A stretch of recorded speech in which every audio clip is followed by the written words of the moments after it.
Wonderful. Well, good morning, everyone. How are you doing? Oh, I know it's early, but we can do better than that. How's everybody doing? All right, there you go. Well, happy St. Patrick's Day. Welcome to Framingham State, or in the spirit of the season, Chéad Milfalcha. My name's David Halbert. I'm the Director of External Affairs here at Framingham State. So happy to see this wonderful group of change makers here in our community, bringing you greetings on behalf of our wonderful president, Dr. Nancy Niemi, who is so sad that she couldn't be here today, but wants you to know how happy she is that you were here at Framingham State, and she wants you to know while you're here, please consider yourself family, and of course, if you'd like to study, please consider yourself students too. We'd love to have you enroll. We're really happy to have this incredible group here, and I want to offer a few particular recognitions. First, to our wonderful friend, State Representative James Arena DeRosa. Thank you so much for being here. We appreciate you. Thank you so much, Representative. And to Caitlin Hodgkins from Congressman Jim McGovern's office. As we all know, Congressman McGovern has been such an incredible and stalwart voice for food security, for food access, and for equity and dignity in food access. So thank you for being here. Appreciate that. And so very briefly, what we're doing here at Framingham State, it is an interesting time, to say the least, both here in higher education and in terms of how we support those around us and in our community. As we're thinking of the work that we've done, and we've really been at the forefront in a lot of ways, I'd like to lift up one particular story. Some of you know our Rams Resource Center here on campus. I think when a lot of folks think about college students, they think of wild parties and late night paper writing and all those things, but not understanding that for many students, that issue of just how to make sure that they have food in their belly is something that is very, very real. And of course, we work with our incredible team at Sodexo and our dining services to make sure that we're limiting food waste, that we're making sure that there's access, but we know that for students, particularly for many of our students who are low income, who are first generation, who are helping not only put themselves through school and attain an education, but also often helping keep a roof over their families' heads and food on their tables, the times can be stretched a little bit. And so we're so proud to have this resource, which is available not just for our students, but for members of our campus community as well, that they can access, and it's in partnership with wonderful partners like Daniel's Table here in Framingham and lifting up the incredible work that they do, so that we have this ability to make sure that everyone can come, can pursue their time here at Framingham State, and can truly and ultimately be whole. Because it's those hidden stories often that can provide the obstacles to achieving the kind of educational attainment that folks on our campus want to. And it's those stories that we need to pull out of the shadows, that we know we need to lift up, and we know we need to make sure that we say that there is a dignity in it. That it's not simply providing people with access to resources, but making sure that they know that there is nothing wrong about asking. And that is what we want to make sure that each and every person, whether it's a freshman student or somebody who's been working here for 40 years, knows that in a time of need, this truly is, as we say, the family. We're taking care of our own. And so we're so happy to be able to provide that as a resource for folks in our community, but we know that there's so much more that needs to be done. And one of the people who understands that better than anybody else, I would say, is our incredible Senate President, Karen Spilka, who is only the third woman to serve as president of the Massachusetts State Senate. She's been a longtime champion for the district as both a state representative and a senator, and she's delivered major investments in education, infrastructure, transportation, and economic growth. And since 2005, she's represented Framingham, Ashland, and surrounding communities in the Senate, and has paired broad statewide leadership with a strong commitment for strengthening the MetroWest region since becoming Senate President in 2018. And I will say she's been a wonderful senator, not just for us as an institution, but of course because I grew up literally down the street from my mom too. She says hello, by the way, and happy to vote for you, so appreciate that. Beyond what's happening here in the MetroWest, though, she has a true statewide vision. The Senate President has worked to elevate women's leadership through mentorship programs, public exhibits, and advocacy for issues such as paid family leave, pay equity, maternal health, and reproductive freedom. Her leadership has helped strengthen the state's rainy day fund. It's guided the Commonwealth through the pandemic and advanced major initiatives in healthcare, justice, civil rights, and mental health. And more importantly, to the specifics of today, she has helped restore HIP benefits in 2025 and has been outspoken about the devastating effects of federal cuts on our most vulnerable residents during the Trump presidency, effects that we know each and every one of you are helping deal with each and every day. Since speaking at the inaugural gathering of the Food Collaborative 3 years ago, can you guys believe it? 3 years? It goes fast. She's directed state funds that helped jumpstart the collaborative in its infancy and enable it to grow into the dynamic organization that it is today and that brings all of you here today. So without further ado, please join me in welcoming Senate President Karen Spilka. Thank you so much.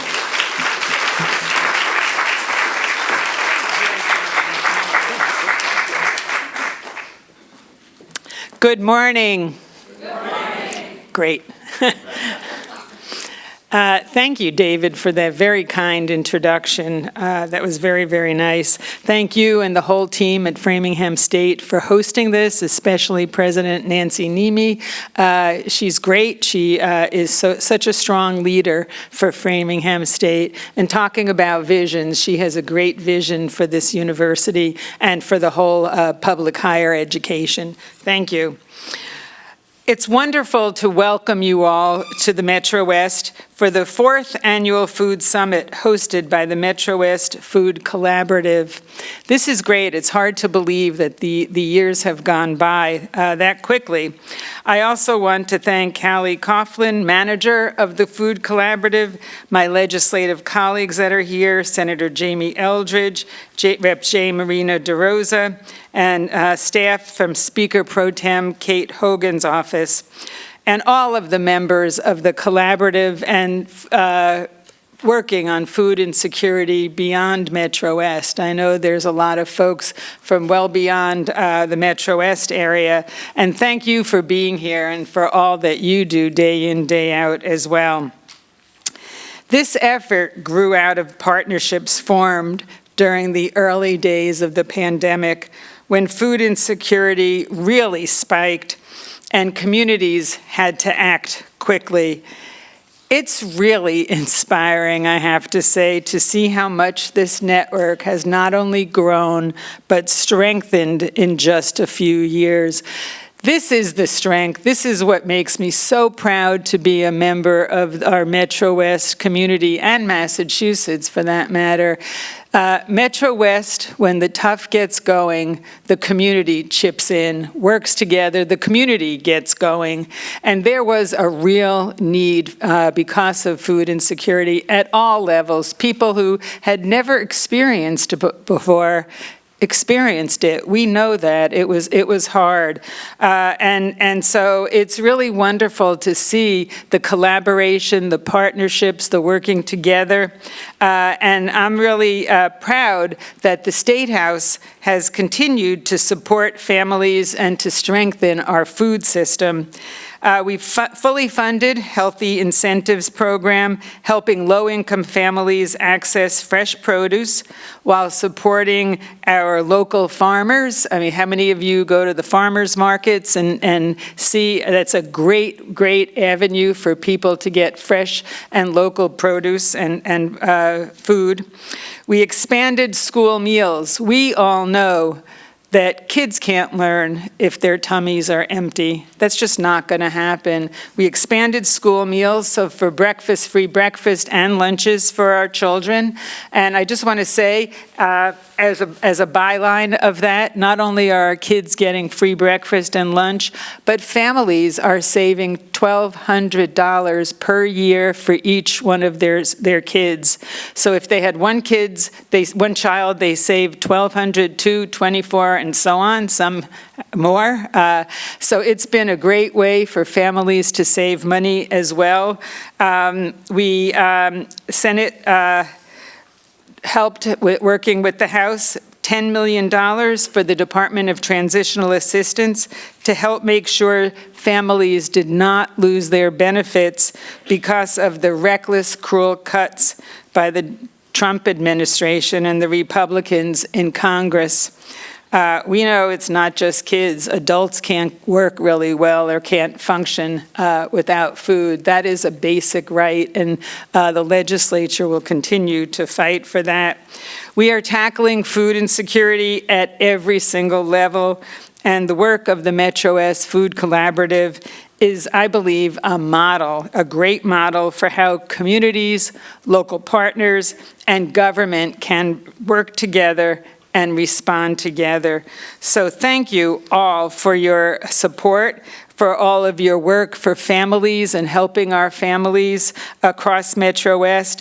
I'm grateful that you came this morning and look forward to important conversations ahead. Thank you so much.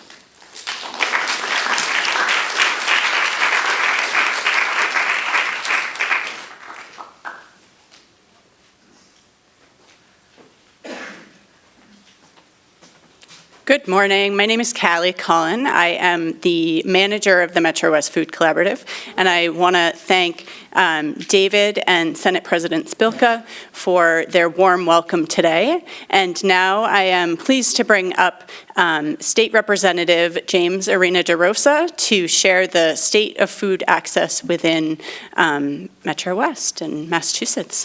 Thank you.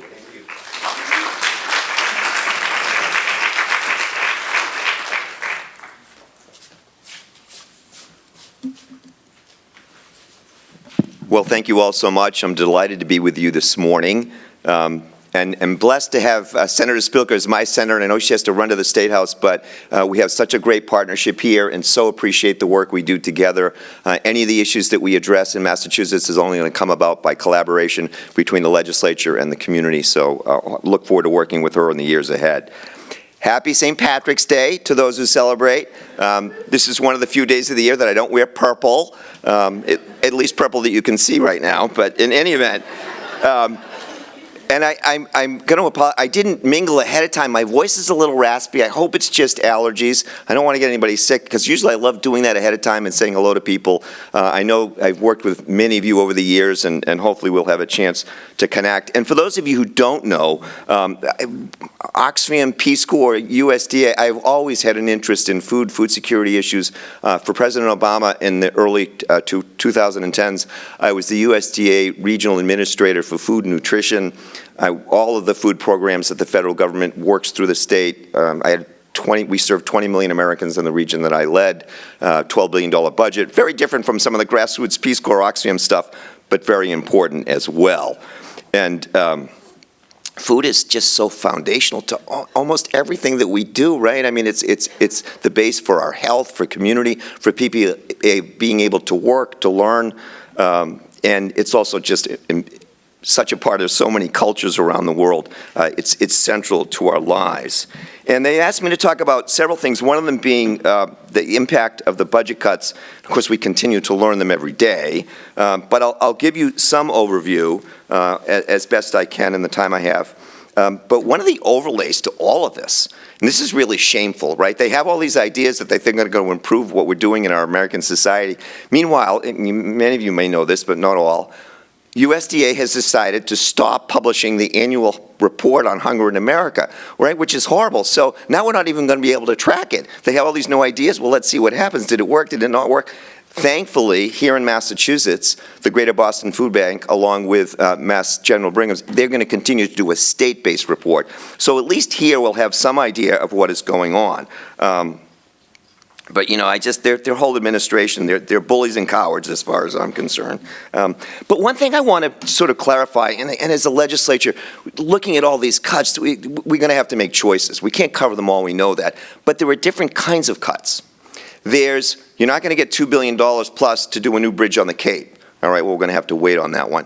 Then there's cuts related to health care, and certain things aren't going to be covered. Well, are we going to want that covered? Can we cover some of it? Can we not cover it? But then there are cuts, and particularly the ones and the changes related to SNAP, where literally we are going to have to pay the federal government to be part of their programs. And that's one of the things with SNAP, right? If we want to have a SNAP program in Massachusetts, every state, not just us, we now have to pay 75% of the admin costs. It's not going to be a 50-50 split. So without doing anything, that is going to cost the state of Massachusetts about $50 million a year.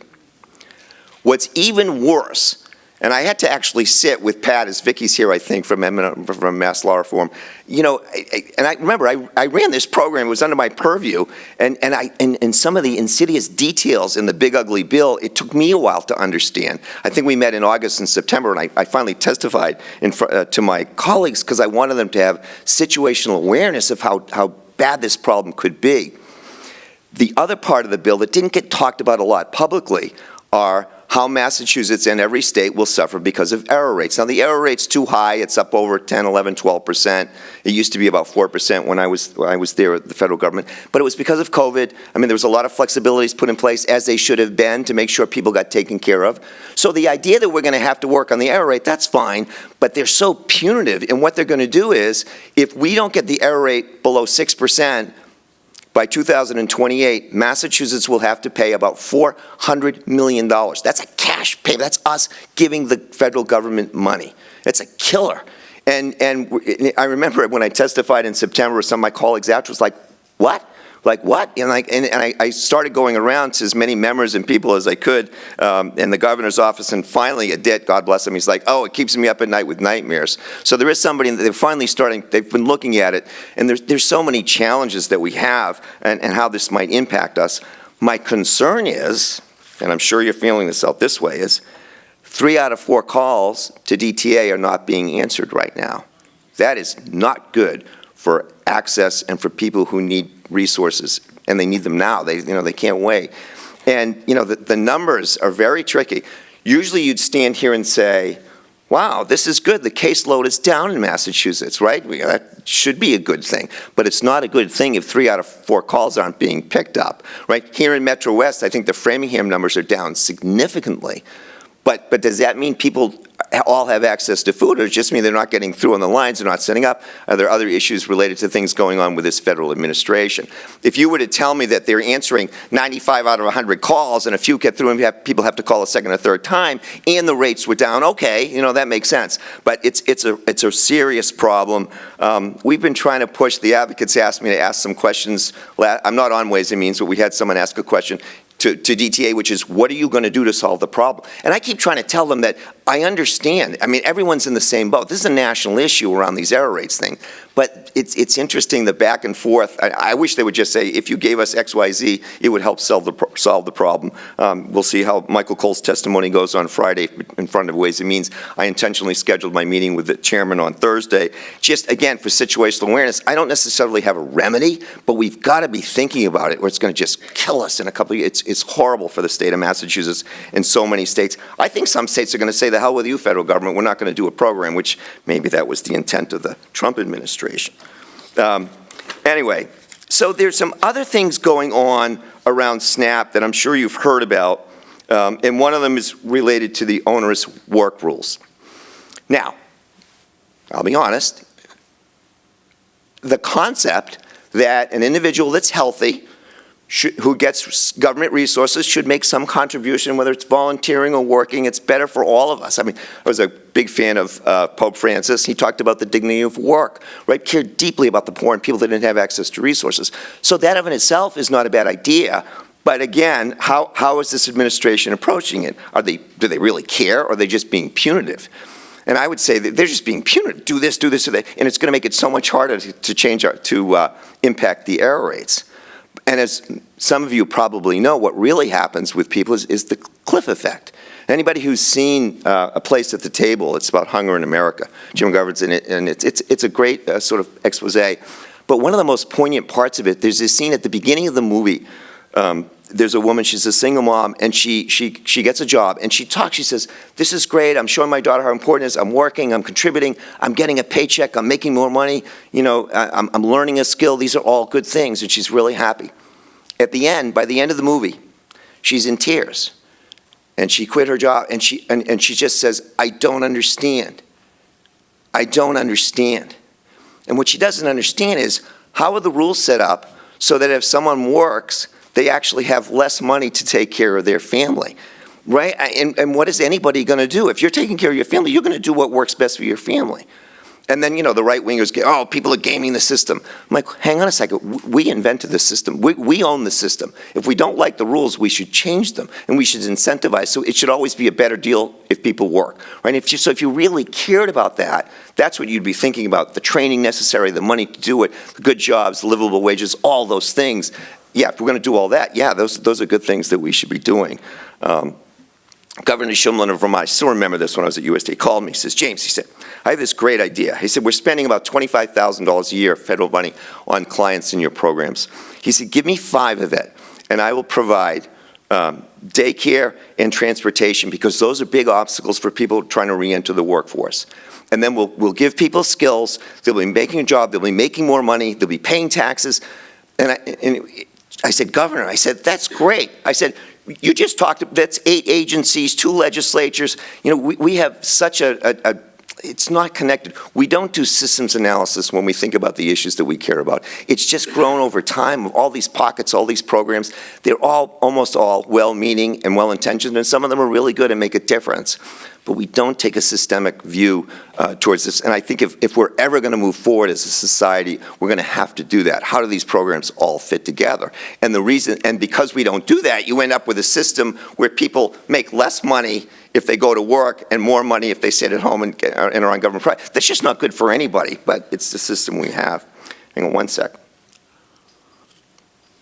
The other push, a lot of states are deciding that they no longer want to allow people on SNAP to buy certain kinds of foods, sugary foods, especially sugary drinks.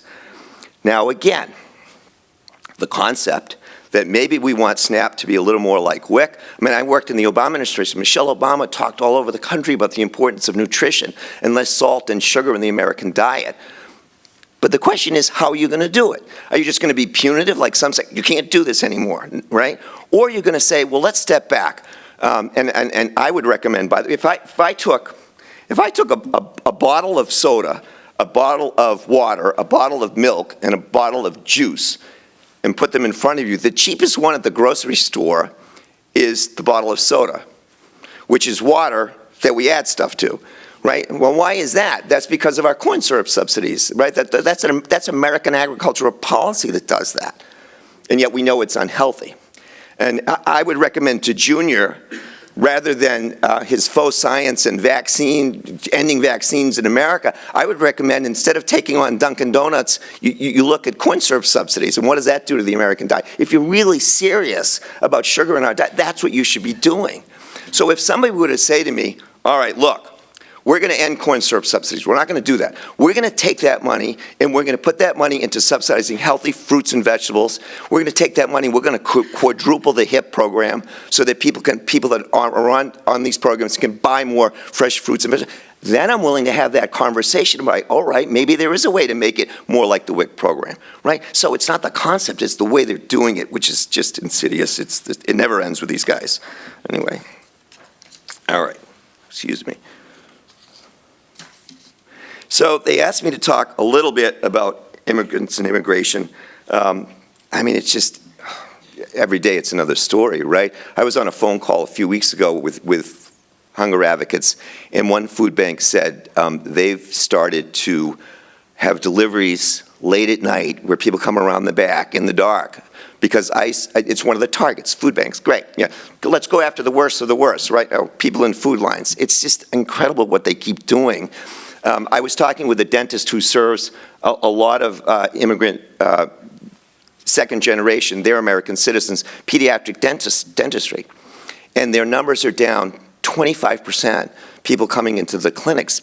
Why? Because it's often in an immigrant family, the grandparents, who might not be American citizens, are taking the grandchildren into the clinics. And ICE has targeted dental clinics. Great, another place to find gangbangers, right? It's unbelievable what they keep doing, but that's what they do. And so they're outside, ICE is outside dental clinics, health clinics. Now I'm hoping that we pass the PROTECT Act on the House side that's going to put some good things in place. And it's kind of interesting the way some of the conversations go. And I don't know if she's here. I saw her name, but maybe it's Priscilla Sousa. I'm not sure if she's here or not. So I was at a MetroWest event last year, and she was telling the story about her own immigrant family and about her father and mother, and they were in the food service industry. And as she's telling the story, I'm like, oh my God, I mean, that's my mother and my grandmother. It's the same story. It's just a generation later.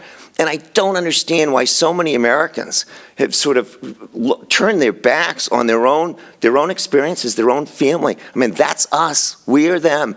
But unfortunately, that's not how many people see it. And it doesn't mean we don't have to have thoughtful border control. Of course we should. But we should be always treating people with dignity and respect.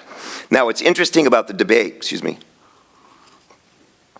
What's interesting about the debate around immigration is there are some people, not just the lawyers, but many times, who will, on Capitol Hill will say, well, you know, we can't do legislation about masking because it's not constitutional, and we can't do this because it's not constitutional. And they go on and on. And what my response to that, and we've had meetings, really good meetings that the leadership held, what I say is I understand that when we craft legislation, we want it to have real impact on people's lives now. Right? The situation is critical. We have to do something. But that does not absent ourselves from speaking out on the moral issue of our time. And we can do both. And I don't know what it looks like, whether it's Massachusetts resolves an instruction to our congressional delegation, but there's a whole list of things that we probably might not be constitutional under the current construct. That doesn't mean we don't speak out against them. That means we are the leaders of the Commonwealth. You know, and I remind people, here we are celebrating the 250th anniversary of the American Revolution. The whole revolution was a value statement. They didn't get what they wanted for 30 years, here and there along the way, a few things. But most of it was, these are our beliefs. This is what we believe in. So I just hope we find a way to do both. And I don't mind being strategic about what actually can have the force of law, but that doesn't mean you don't say things that you should need. And what if we win the House or Senate in the fall? We'll have people actually carry out some of the things we believe in. So we'll see what happens and how that all plays out in the time ahead. One quick comment, because they said, well, how about smaller food pantries? How do they address this issue? It's a little, you know, there's sort of the big statewide networks. What I would say is, first of all, if there's roundtable discussions, please invite me. I'm happy to sit down and talk about it, because it is a different challenge. I don't know if anybody here is from Hopkinton or is familiar with Project Just Because, but I've had conversations in the House, and I'm like, you have to understand something. I live in Holliston, and we have the pantry shelf. Wonderful. They do amazing work. They serve maybe 25 to 50 families a week. They are important. They do great. Project Just Because in Hopkinton serves 1,000 families a week. It's huge. They have a huge reach. It would be, I think, the third biggest food bank in Massachusetts. But because of Feeding America rules and the way it was all set up, they're not in any of the formulas for me, but any of that stuff. They get secondary support, and yet they're local and they're big. And then the smaller ones sometimes aren't even on the list, and it gets very convoluted the way it's dealt with. As some of you may know, Jean, she's retired from the Worcester County Food Bank. But I called her and I said, listen, I said, 2/3 of the clients at Project Just Because are from Worcester County. Can we get some resources? Oh, the Feeding America rules won't let us do that. We can't do that, and on and on. Like, we have to be a little more thoughtful and creative. It wasn't her. She was just kind of relaying what she was hearing from the central organizers. But please, if there's something that's happening locally, if you're trying to problem solve, I'm happy to be part of it. I'm happy to talk to anybody, especially in my communities that I serve, about how we can address this issue along the way. All right. Excuse me 1 second. Senator Spilko did such a great job talking. I don't want to be redundant on some of the things, because she talked about farmers markets. She didn't mention farm to school, which is really important. She mentioned HIP. I mean, all of these programs, the more we can do to get healthy local food to people, it's better for our economy, it's better for our farmers, it's better for our people, it's better for our communities. A lot of them do donations along the way. I know we're looking at tax incentives so that we can help with the very healthy, good surplus food getting to the right people who need it. These are all things that are important, but she went through that. Universal school meals were a huge victory, and I'm glad she mentioned that it helps everyone, certainly help the kids. We are hoping to make progress on the Hunger-Free Campus Initiative. And there's been a little money put in that. And one year I was actually to put in the earmark, and I think, I'm not a leader, I support them. The leaders on it, every year you just have this challenge on whether or not, how many budget things can you put in for amendments. So I've said to Andy and Mindy that if they need me to file it, I certainly will. If they file it, I will absolutely support them. It's really important. I'm sure here at Framingham State it was mentioned some of the things that, challenges that they face with students here, but we see it everywhere. And it was great that we did free community college in Massachusetts, but some of those young people, kids, if you will, they don't have enough food. How are they going to learn? It's the same thing. I mean, just as we cared about children in grade school and middle school and high school, nobody can learn or work or function if you don't have adequate nutrition every day. And you have some students that are still worried. They have obligations on home, money. I think the Hunger Free Campus Initiative is something I would like to see built over the years. It's sort of those niche groups of people who are very often eligible for federal programs, but no one's getting them. I mean, it's not just about getting food to them. Sometimes it's getting them access to programs that they are already eligible for. I want to wrap up my time here, and this is another interesting, does traditional advocacy help? And my answer to that is yes, but. It always helps. I mean, but let me give you an example of what's more helpful. We all get inundated with email. I mean, hundreds. So one of the most important things, if you're communicating with a legislator, make sure they know where you are from, because all of us will just instinctively be more supportive of or want to know. I mean, I try to read them all, but if someone's in my district, it's like a little thing, a little flag. I'm like, okay, let's make sure we hear what they're saying. Related to that, if I get an email that you've been asked to send this email and ask this person to support this bill, let me just paint two pictures. Email number one, dear blank, insert name here, right, and then the letter. And then I get another one that says, dear Representative Rena Droza, hey James, great to see you at the Hopkinton Arts thing last night. This is a really important piece of legislation that I'd like you to look at and close, blah, blah, blah. And then take the, right? So take that extra minute and personalize it. It makes a difference. The other thing is, and I'm always happy to hear from constituents, but if I've co-sponsored something 3 years in a row, it's likely I'm going to co-sponsor it again, and it's fine to check in. The key is to get the other people who maybe haven't co-sponsored, and the most important on the House side is the chairs. And so I think sometimes groups would do better spending time organizing constituents in that district. I'm always happy to put a warrant into the chair. Hey, how are we doing on this legislation? What's happening? Check with my colleagues that are on the committee. All good. But it's invaluable to have someone in that district, wherever the chairman is, because they will hear from their constituents, and not that they won't hear from everybody, but if you get 10 or 15 people in a district calling a chair or writing to a chair saying, this is really important to me, can you please look at it? I guarantee you they'll look at it.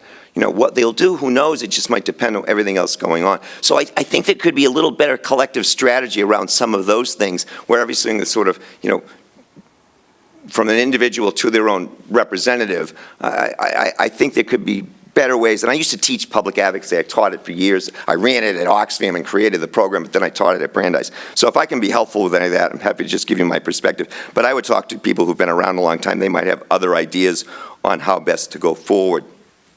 But I'll tell you one last story, and then we'll close. But it relates to how important it is to hear from your own constituents.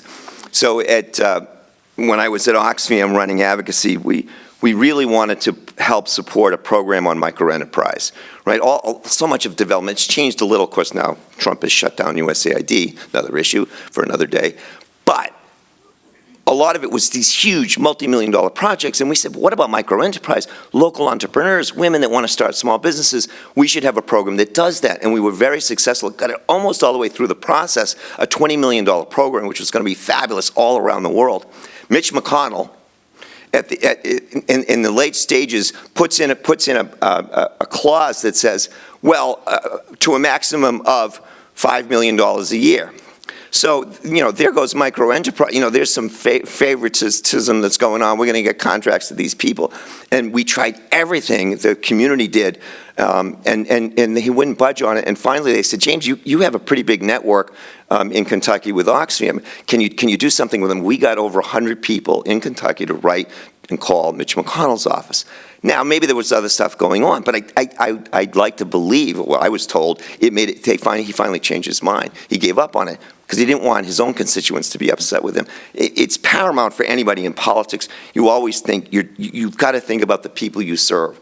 So that's sort of my main message in all this in terms of advocacy, and make it personal.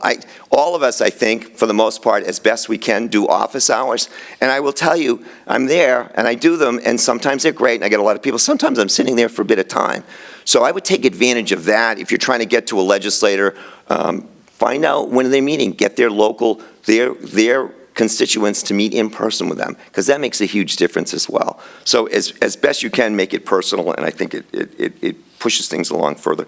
The other thing to remember in all of this, right, and I so appreciate all of the work that you do, whether it's taking care of people at the community level, whether it's pushing issues with your locals or with people at the State House or even nationally. Real change takes time. Sometimes it takes a generation. I mean, some of the best things that this country did were pushed by the progressives at the turn of the 19th century, right, and didn't come to fruition for 30, 40, 50, 60 years. I do think we've got to do a better job of explaining the value proposition on what government gives to people. Otherwise, we're going to go back to having everything privatized. But the good things that we established took time and energy, so stay at it. And this too will pass with this administration. I think they're losing the middle, and we're never going to get the MAGA crazies on our side, but I think there's a lot of thoughtful people who don't like what's going on. They may have voted for the other party this time around. I think they're there for the taking as we go into the future. It's great to be with all of you. Stay in touch. If anybody wants to connect or meet, I'm happy to do that. Thanks again for the invitation. Take care.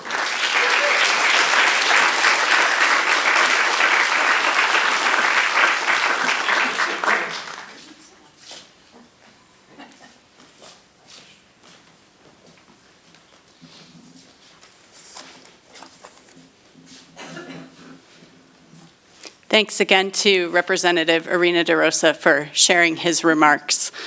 We appreciate all the work that you've been doing. So on behalf of the collaborative, I want to welcome everyone and thank you for being here today.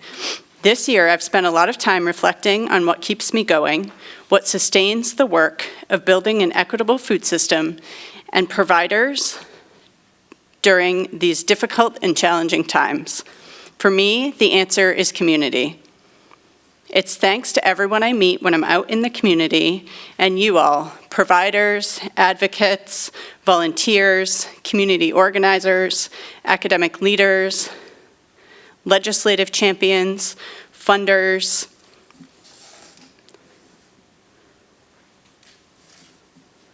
that together we continue to keep showing up for one another. Ensuring food access is not the responsibility of any single person or organization.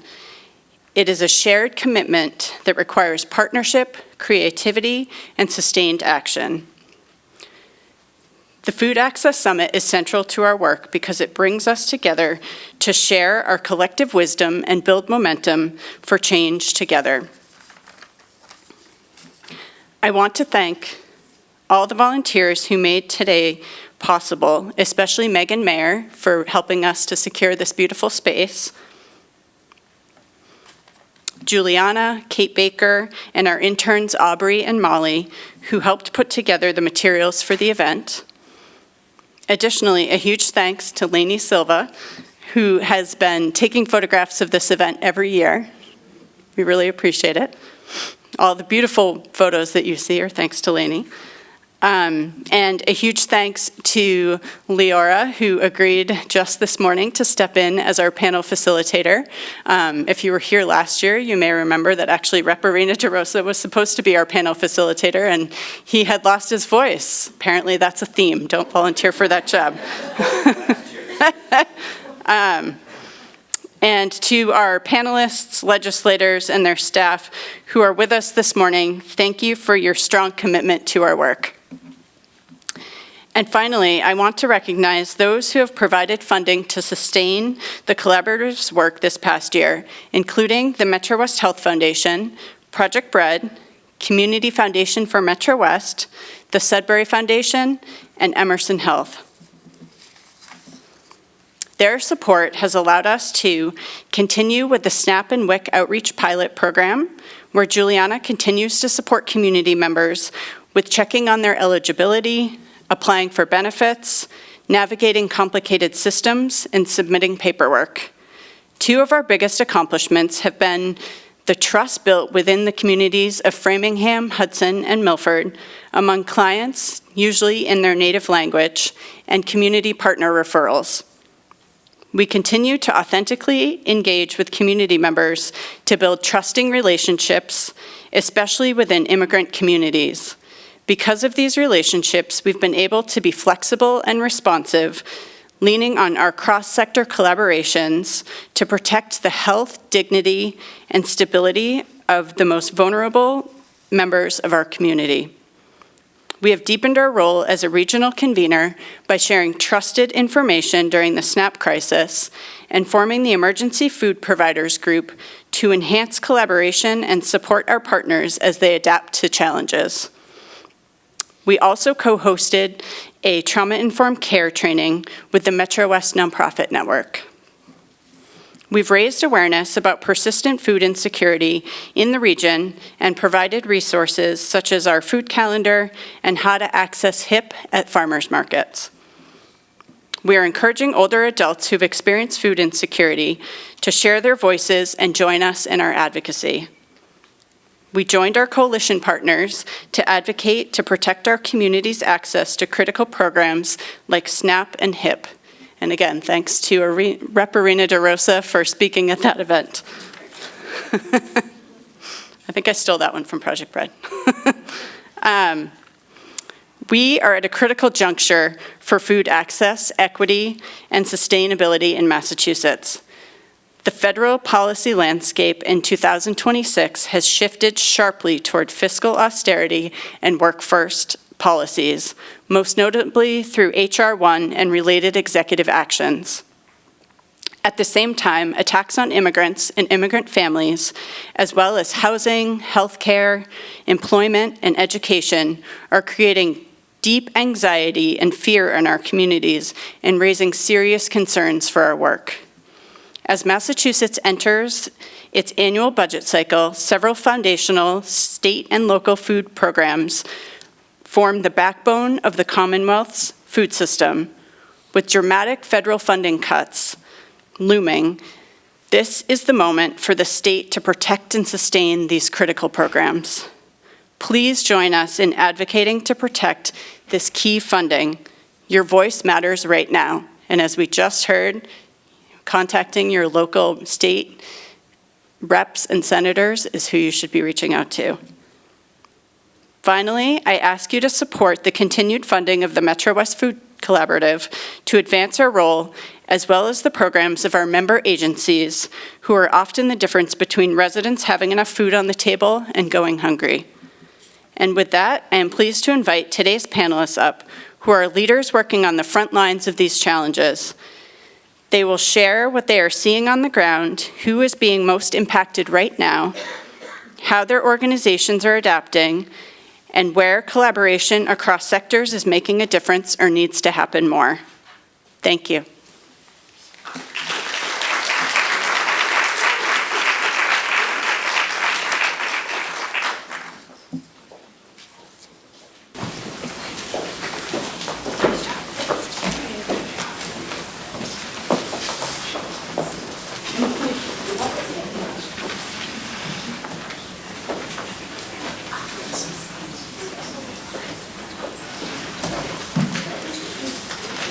Good morning.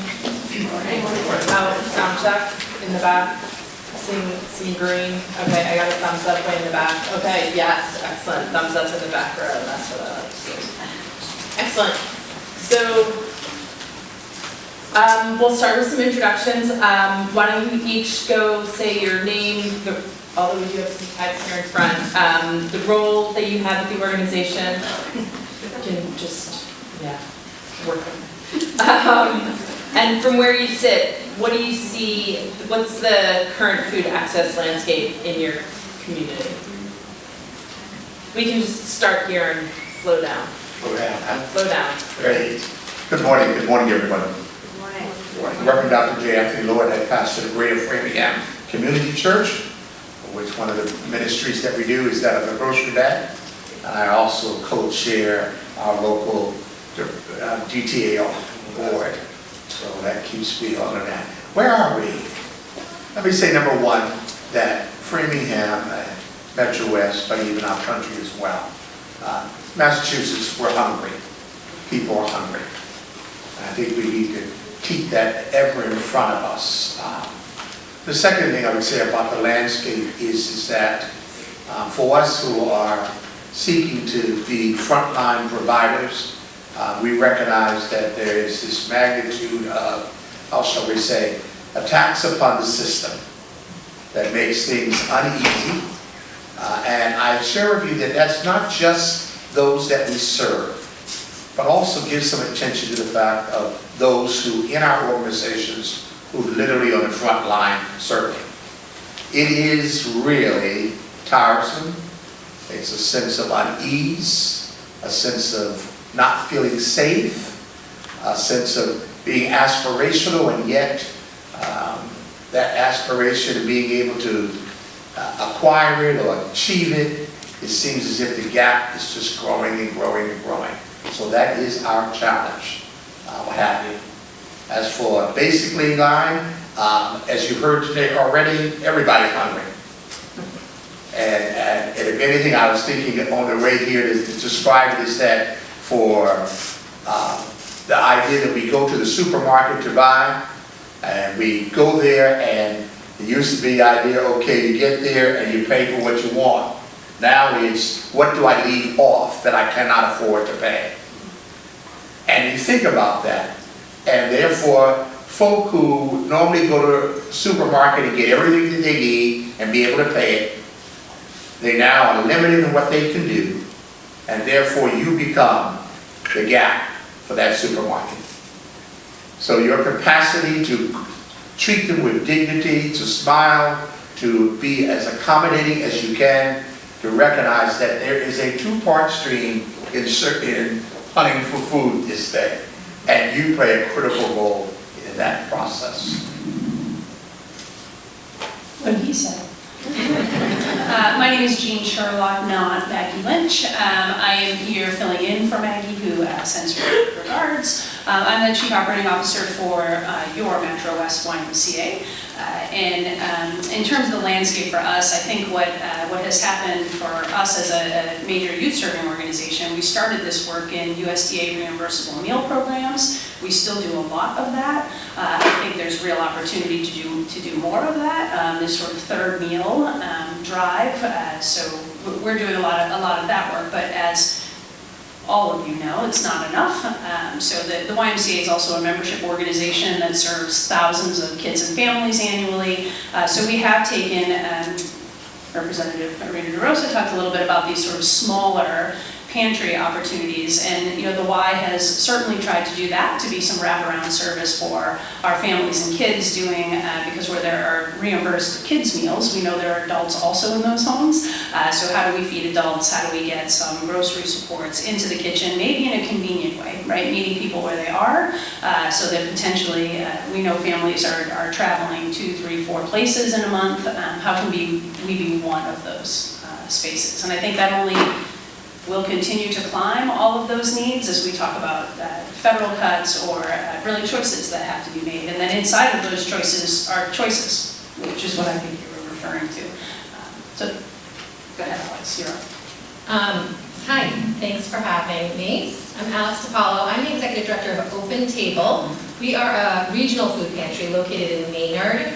And we serve 21 communities in sort of a jagged circle around Maynard and Concord.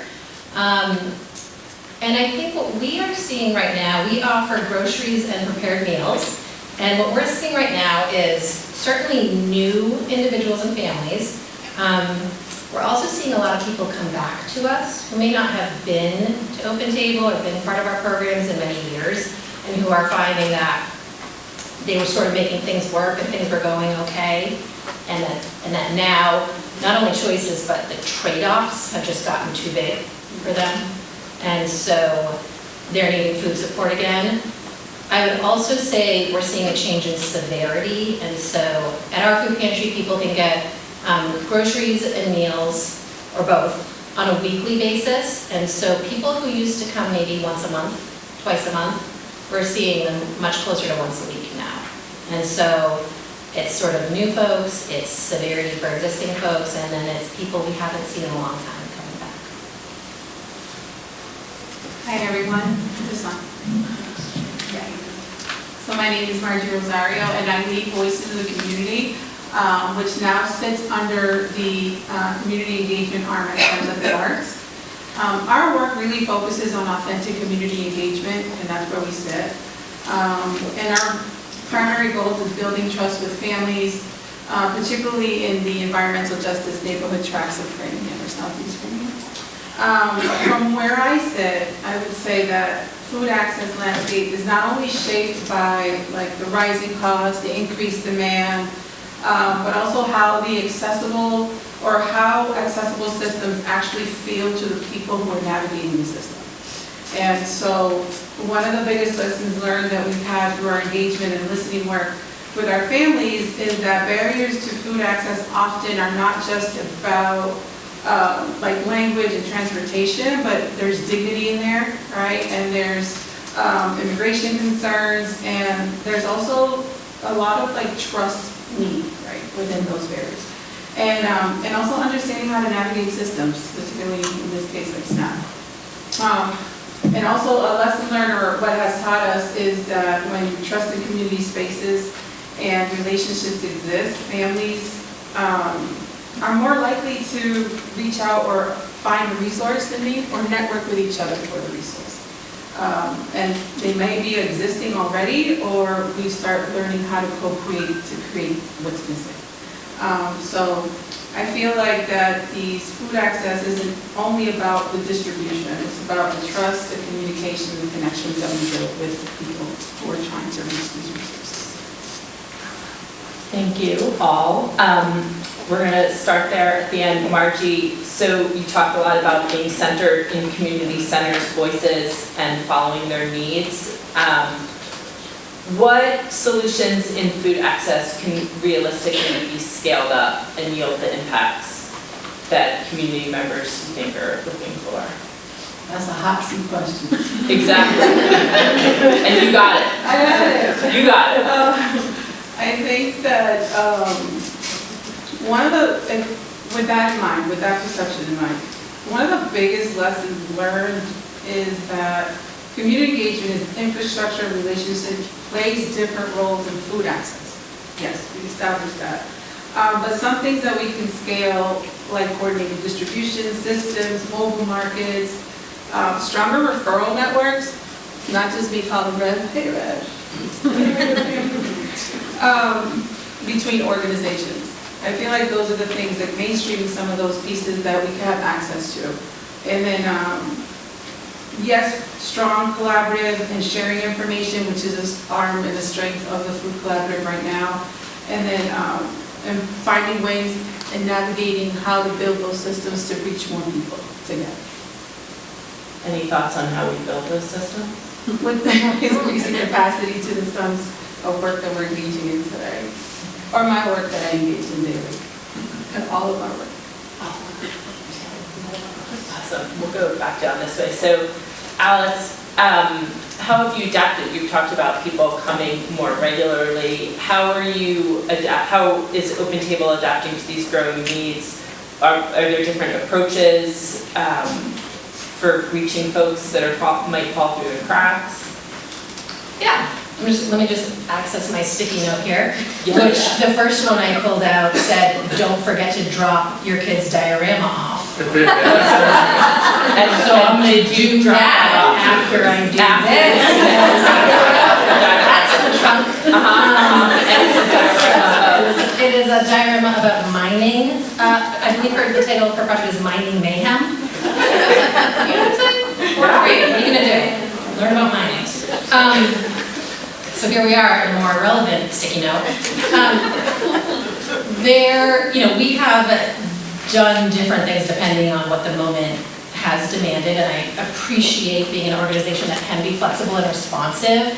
back in November, when we all saw the SNAP crisis, we were able to, open additional hours, ramp up staffing, increase deliveries. We welcomed in hundreds of families who were frankly sort of just shocked that they were coming to a food pantry or getting a delivery from a food pantry, and so grateful that when they called us in just like a total panic, we said yes. We were like, of course, yes, we're gonna figure this out, we're gonna do what we have to do, and we're gonna make sure that you have what you need.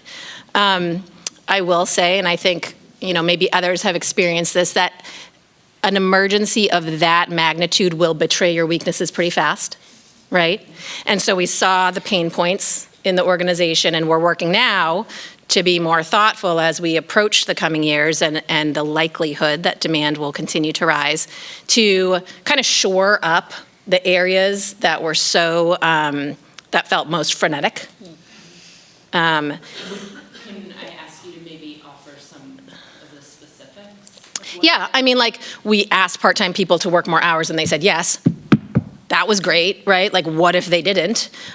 We asked full-time people to just work more, and I said, please just track your extra hours, and we'll pay you, or we'll give you time off, or we'll do whatever. We'll acknowledge all this extra work. We won't, like, when the emergency passes, pretend like, oh, we just did that, and there's no recognition of what just happened, right? We added more delivery routes, and we brought a lot of new volunteers in to kind of help with some of those strains. We had a lot of people who couldn't come to our site, and so we said, okay, well, let's figure out how to get to you.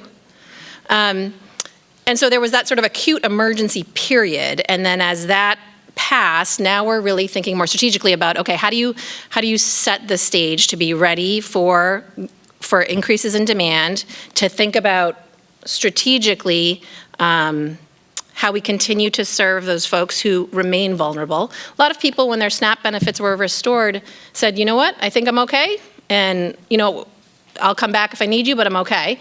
Other people realize that this is a tremendous resource and they do need this help.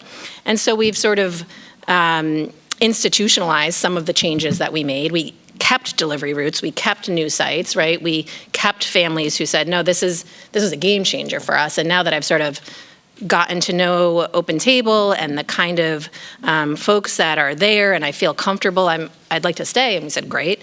But I think sort of acknowledging just this baseline chaos and then trying to plan and be thoughtful about the approach to growth to the extent possible is sort of where we are now, right? And it's, it feels like you're sort of like trying to make a linear plan in the midst of like a storm, but you still have to try, right? You still have to do it. It's just harder to know where everything's gonna land. And so I think we're all just trying to be comfortable with that level of uncertainty and acknowledge that for the people we serve, there is incredible uncertainty surrounding their lives, and how can we best treat that with compassion and respect and service. So I see you writing notes. I'm just making sure that I don't miss things. Yeah, that's great. I hope Those you are say good all of ideas those that I'm things. getting. Right, okay. Things to do. So I'm curious what pressures you guys are seeing now most in your work. Are there things that are newer pressures? I mean, obviously funding is sort of the big one. Yeah, so again, the YMCA entered anti-hunger work really in the reimbursable meal side through the USDA. So of course now you can enter some of that federal nervousness, right, around that. I think I mentioned last time that we know that isn't enough, right, for wraparound. So the SNAP thing, we're incredibly worried about that, and that is weighing on us right now for us. And these folks will know this, and some of my friends in the audience that I talk to often about anti-hunger work. It's a little new for us. Always in my nonprofit work, it's been like, well, what's your sustainability plan? And it's like, it doesn't really feel like there is one here, which is a new challenge for us. So we do at least currently have the reimbursable meal side to help. us expand our work. I do think that some of the funders are also recognizing some of that. When we're going out for funding to support our reimbursable meal programs, they're also funding adult meals to go along with that. So, I do think the funding side is good, but this is just volume for me that is the biggest concern, is we're all seeing numbers rise. We serve mostly our program participants and members that are under our roof, because it really is a one-stop shop. So when those numbers start to climb, we're seeing it inside of our own family, right? This isn't new members of the community are coming, it's new members of our smaller community that's new for us. So, we are, of course, very worried about that, trying to make plans. I know we'll talk a little bit later about what do we think the answers are. And really, I think we're all working towards them. It's the people in this room trying to figure out how to connect the dots so that we can stretch things for more people. And we'll talk a little bit about that. But I think, right now it's about funding food. For us, that looks a little different right now. The Feeding America network that's been talked about a little bit earlier. Right now, I'm struggling getting into the Feeding America network. So we're building all of this infrastructure at the YMCA without that support. I know we'll get there. So hopefully that becomes the thing that really enables us to continue and potentially expand. Thank you. Reverend Lloyd, could you talk a little bit, it's food insecurity is not invisible, although sometimes it's referred to as such. So who are you seeing, who's struggling most to access food, and what are the barriers that's making it harder for them currently that you're seeing? Well, number one is certainly the element. There are a lot of things that we operate in, spaces that we operate in, that we have no control over. And so therefore, you have that in your own lives and what you do. Whether or not you have enough money to pay for food, whether or not you transportation, get to the thing, can you make it in time, all those kinds of things. And when you think about that, that gets maximized in terms of those that we serve. They are facing those same kinds of things, and their ability to somehow manage and juggle all that together to make it through this thing. So a part of this is that I recognize certainly we have folk who are our, how shall we say, regulars. We see them all the time. We know their name, we know their situation, and what have you. Those are our regulars. They are there. And our ability to respect them and recognize that they're trying their best to maneuver everything, and they are part of our regulars. Then we have those certainly who are out there in terms of having these moments of spot moments where things are just not coming together this month or this week, and therefore they're showing up and they're looking for assistance from us. So they become a part of that picture. I've been, how shall we say, not surprised, but more disappointed. The number of folk who are working, have 1 or 2 jobs, and they are asking an assistance for food. And it is not just this idea that somehow at a certain time of the month, all the money drives up and I got to make ends meet. We're talking about individuals that it is on an ongoing basis of trying to put those pieces together to feed. And in the midst of that, and that challenge in that, is that, and let me say, how do I say this for you? Some of us in the work that we do, it is responding to the need. Some of the other work that we have opportunities to do is to address the structure of why folk are where they are. And for some of our organizations, we can't do both. Some of us may get a handle and get pretty good on one side and the other side. All right? And I don't think we need to sell ourselves short, because the need is for all of that. Advocating structural change, empowering folk to somehow get better so that they're not there next week or next month, that they're moved off our client list. But there are others that, well, listen, they're a part of community, they're part of who we are. One of the things I think I've been struck about is the fact is that so much of work that we do in various areas, we strategize, we put our strategic planning in place, and we deal with it as a one and all. Food hunger is not a one and all. That's a different approach. That's how I see people differently. And so therefore, I think that's a part of what we're talking about. Thank you. So we're going to wrap it up here on a positive note, right? Across these ecosystems, the different ways, the different focuses of the different organizations, thinking about innovation, thinking about responsiveness, what's one lever that we could pull now that would make a big difference in strengthening food access for the MetroWest community? So, give us action. What can we do? What action can we be taking to help feed more people within our community? And I'll open it up to whoever wants to go first. Or any other Something closing light thoughts. to end on. Something light, something easy. I think one thing, it's just, I think that we've alluded to it already, and that is our ability to be communicative with each other. The nature for which no one organization can solve this. It's a partnership. And I've been amazed in terms of the fact that, the point for which we share resources. Reverend Lord Hay, they collected food out there on the standout rally or something and brought all those boxes over. Be able to bring that over and be able to get that out my door to people who are hungry. The partnership of making referrals, calling. Can't tell you how many phone calls I get from individuals from the larger community wanting to be on the grocery bag list. But the referral between organizations, I think, is very important. So before you leave this room, you really ought to make sure you introduce yourself to someone else who's doing something. Because there are moments in our calendar year where we're all doing very well, and there are other moments where, Lord knows, I need to know somebody else here is doing something out there in community. So do that before you leave here. I want to give a shout out to our capacity to say thank you to our funders. We, as been alluded to already, we have a lot of generous organizations out here who believe in what we're doing and our funding, and I think that is just admirable. That is not true for every community.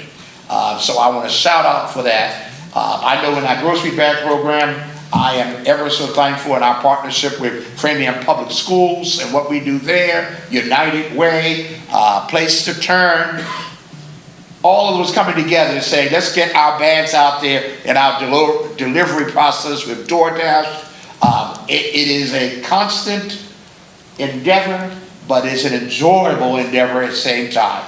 When someone walks out of there with their bags of food and saying, I've got some food. Last thing I'm saying that is this. We as a community were very good at COVID and being creative, thinking outside of the box, being nimble. And we recognized that as a poignant crisis that we were in. And it pushed us to move out a lot of the silos and all that stuff we had in place. Don't fall back into creating those barriers. Don't do it. Because we are in a crisis now, a hunger crisis that in a lot of ways is invisible until the person shows up to our place and they're hungry. I just want to echo what you said about sort of people coming together during COVID. It was a tremendous example in my experience of people sort of stepping up and out of their silo box role to say, listen, we got to do something different now, right? That's the time. And we did. My thought in this is, because I think it's something that I sort of hear in the background pretty consistently, is to deny the temptation that we are competitors with one another, right? It is easy in nonprofit space, in food access space, to fall into the narrative that this is, a zero-sum game. That if they get this grant award, if that person is funded in this thing, then I lose. And I will not sort of stand by that story because I don't think it's true, right? I think what we can do is celebrate each other's wins. We can partner together. I think when any of us have a win, then we all have a win, right? But I think that's my biggest takeaway, is to really, question that narrative that comes so easily in some of these conversations and to push back on it.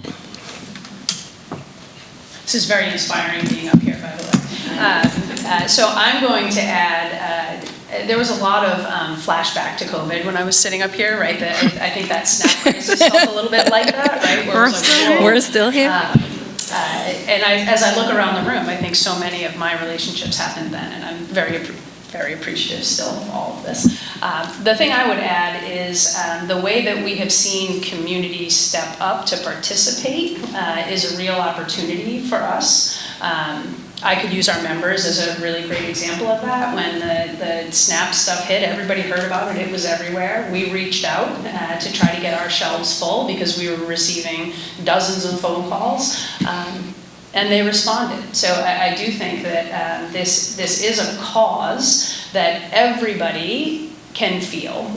So if you are on the side, I've always believed that people can either help or they need assistance of some kind in varying ways.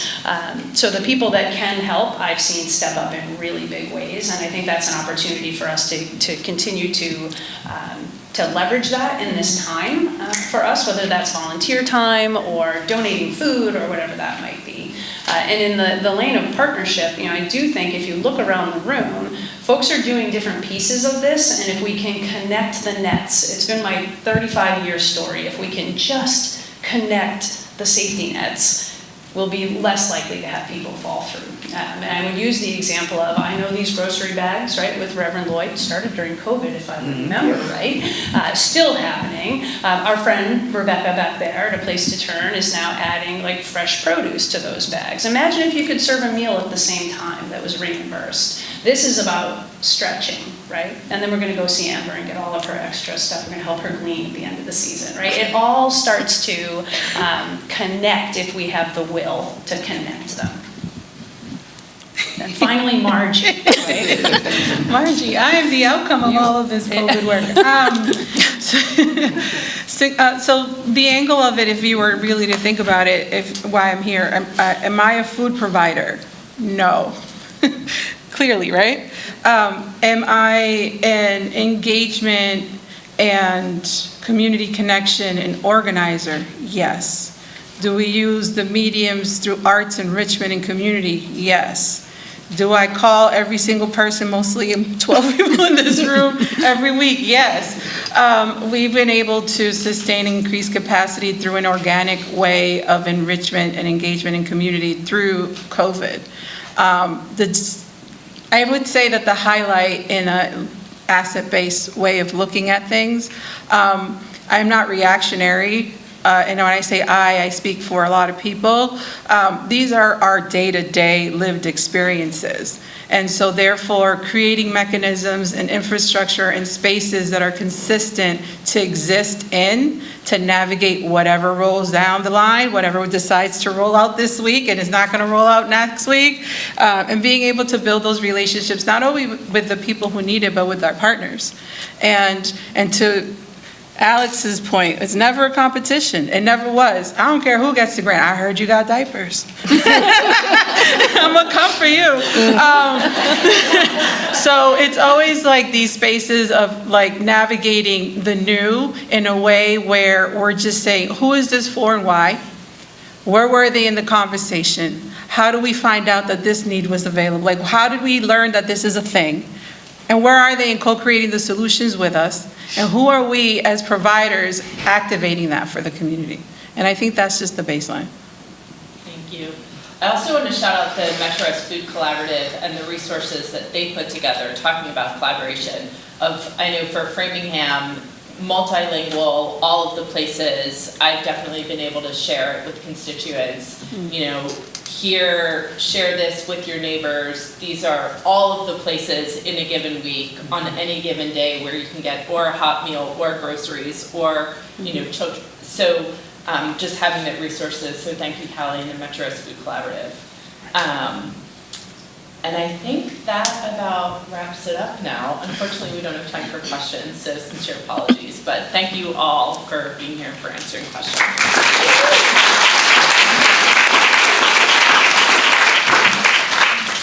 Thank you so much to all of you for 2 out of the 5 of you jumping in last minute and to Not so really last minute, I knew having a yesterday. thoughtful conversation.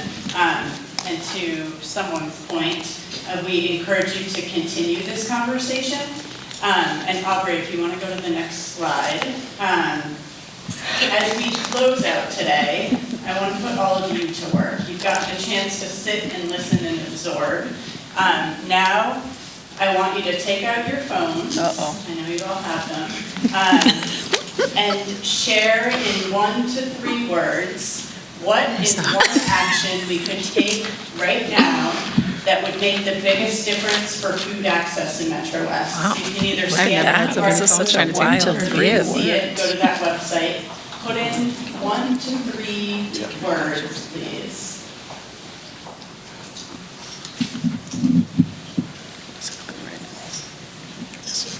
And thanks to the support of Kate Baker, we will be able to display answers shortly.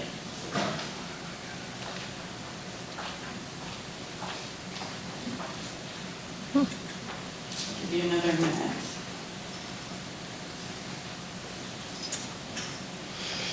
Good job.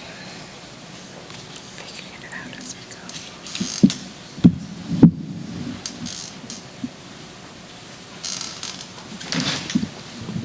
When the public show up, they usually you can see the word cloud change. Yeah, see, go. All right. Oh, it's full. Nice job. Sorry for those that didn't get Apparently that's to the it. free subscription. That resonates. Aubrey, if you click present in the top right corner, I think it will make it bigger for us. There you go. So a little bit larger to be able to see. So look at that. The one that pops up the most is collaboration, which any of you that were involved in our steering committee when we were forming the collaborative, that was the word that we landed on, was collaborative. So collaboration really resonates. Another big one that's been talked about today is funding. It's a big piece to the puzzle. Food, barriers, connection, DTA,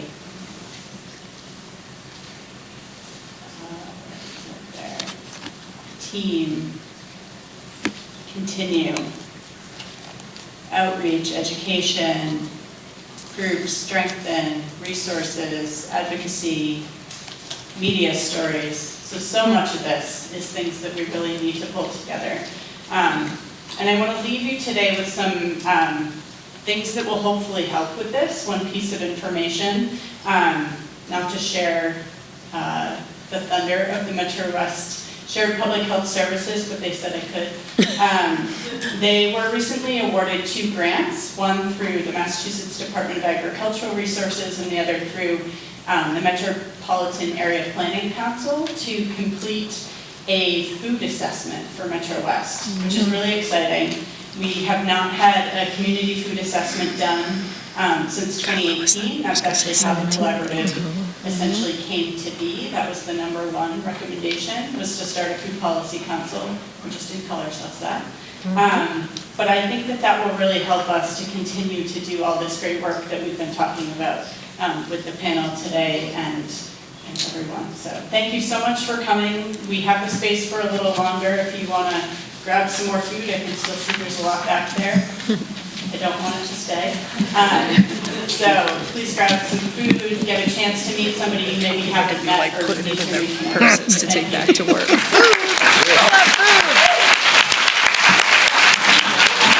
Yeah.